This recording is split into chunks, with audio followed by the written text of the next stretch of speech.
Aloha, ladies and gentlemen, and welcome back to Let's Play Dark Souls.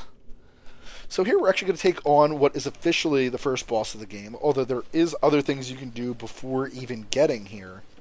And he's actually an optional boss. He is on the way, so you are kind of forced to go through him, but there is a way to get around him.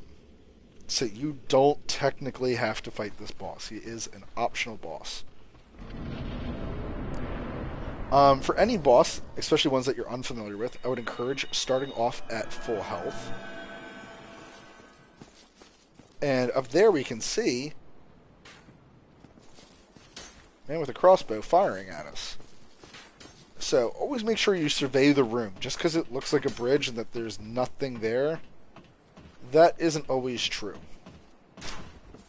Another aspect that I haven't mentioned is that the fog walls can also serve another purpose.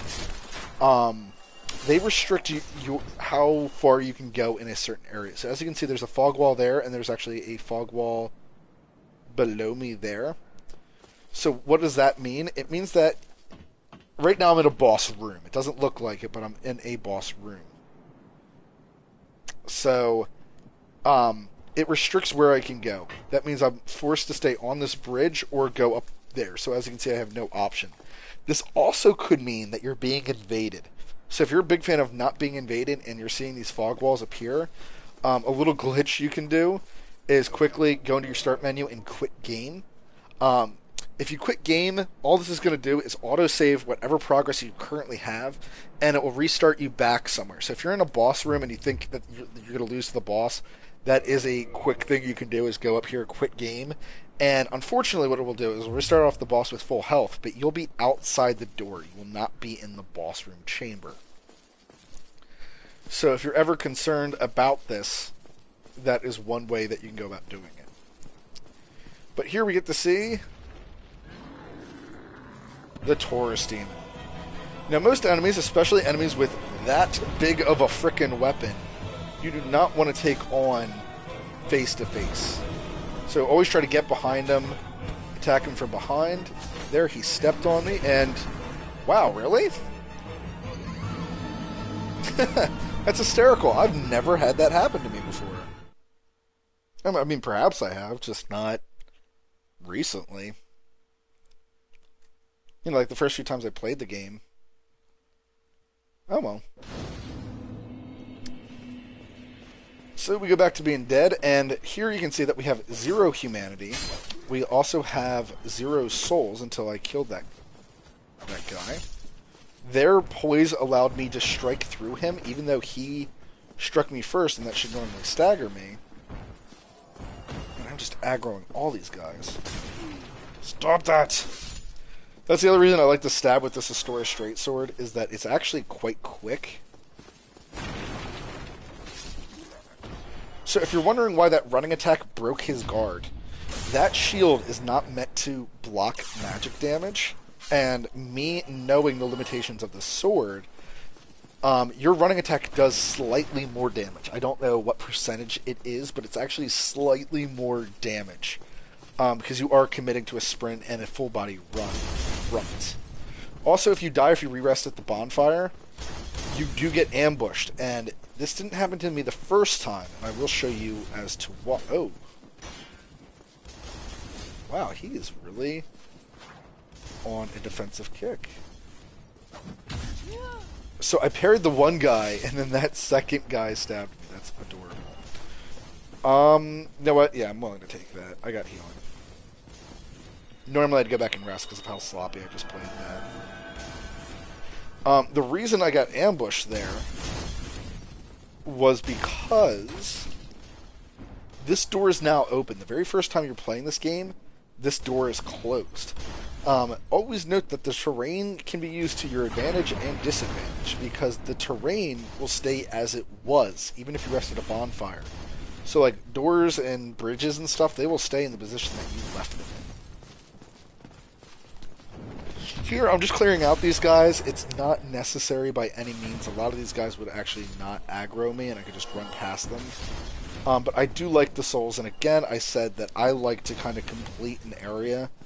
I don't like to leave a lot of guys alive. So with that being said, I'm going to do a little trick that I came up with. And this only really works if you're using the Astora Straight Sword, this trick that I'm showing right this moment. But what you can do, you can see a treasure down there, but there's an easier way to get to it than up here. But what I'm doing is that normally you get ambushed by those 3 guys down there. What I'm doing is I'm separating them, because 2 of them will chase you. There's the Hollow Warrior's armor I was talking about. So as you can see, that guy stays back there. He's the one that threw his firebombs at you. Oh, shoot, no. This is the guy that threw his firebombs at you. Alright, well, normally he goes climbing up the ladder looking for you. But, whichever. Doesn't really matter to me. And then here's where... I don't want to call it speed running because, like, Vegeta 311 puts me to fucking shame. Pardon me. Puts me to a very substantial shame watching him play this and then watching me play it. I'm like, oh, I feel like a talented amateur. And there's one of those points. I was actually expecting that. Here also, use the terrain to your advantage. If he was to come barreling up the stairwell after me, which is what that guy is doing, notice that while I'm here, he can still hit me, but if I back up into this corner, I actually don't think he can hit me. Yeah, he can't reach to where I was. So also beware, like same thing, PvP, if you're going to heal yourself, try to heal yourself in an area that takes your opponent longer to get to. And because you have the high ground, that also means that you can do a plunging attack, which does some serious damage, and in most cases will knock down your opponent as well. But gonna come up here and get my souls back. This is actually a good opportunity where I don't have to die. Dark Souls will have a lot of deaths like that, a lot of deaths that you will deem unfair or, just situational deaths where just the worst possible thing that could have happened. And the thing I like about that is it's actually very true to combat that a lot of people don't consider, is that we have so many movies and, media and anime and blah, blah, blah, where they show these amazing combat scenarios. Like even Naruto has expressed and shown a lot of combat scenarios using the terrain to your advantage. But they don't show like mistakes like that, because it's not like he was intentionally trying to hit me off. So here you can recover your lost power, which means that if you can get to that bloodstain, the last place you died, without dying again, you can recover any souls in humanity that you had up until that point.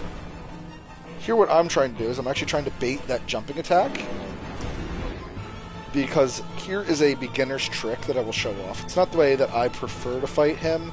It is the fastest way to fight this guy. There's another area you can fight this guy. There you can see he did strike me with his hammer, but if you're quick enough about it, you can get up here. This is the other reason I like the chainmail set.